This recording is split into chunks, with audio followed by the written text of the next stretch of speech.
கோவை ஆவாரம்பாளையம் பகுதியில் உள்ள ஸ்ரீ ராமகிருஷ்ணா மகளிர் கல்லூரியில் பட்டமளிப்பு விழா நிகழ்ச்சி நடைபெற்றது. இதில் இளங்கலை மற்றும் முதுகலை பாடப்பிரிவுகளில் 503 மாணவிகள் பட்டங்களை பெற்றனர்.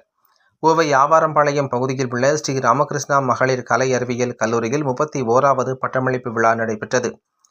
இதில் பாரதியார் பல்கலைக்கழக பதிவாளர் முனைவர் ஆர். ராஜவேல் சிறப்பு விருந்தினராக கலந்து கொண்டு மாணவ மாணவிகள் மத்தியில் கூறுகையில், நாட்டின் எதிர்காலம் இளைய தலைமுறை சிந்திக்க தூண்டுவதோடு சமூகத்தில் நிலவும் சிக்கல்களுக்கு தீர்வு காணவும் உயர்கல்வி மற்றும் ஆய்வுகளில் மாணவிகள் ஆர்வத்துடன் தொடர்ந்து செயல்பட வேண்டும் என்றார்.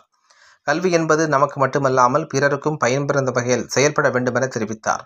மேலும் தமிழ்நாட்டில் உயர்கல்விக்கு உதவி செய்யும் திட்டங்கள் பற்றி எடுத்துரைத்து கல்வி சிறகுகளால் மாணவிகள் வலம் பெற வேண்டும் என வாழ்த்தினார்.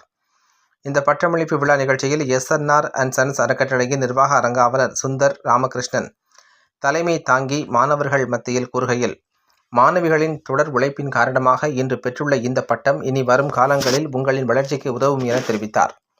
இந்த நிகழ்ச்சியில் 2 தங்கப்பதக்கம் உட்பட பல்கலைக்கழக அளவில் 13 சிறப்பிடங்களை பெற்ற மாணவ மாணவிகளுக்கு அதற்கான சான்றிதழ்களுடன் இளநிலை மற்றும் முதுநிலை பாடப்பிரிவுகளில் 503 மாணவிகளுக்கு பட்டங்களை வழங்கினார். தொடர்ந்து அனைவரையும் கல்லூரியின் முதல்வர் கி. சித்ரா நன்றி கூறி விழாவை நிறைவு செய்தார்.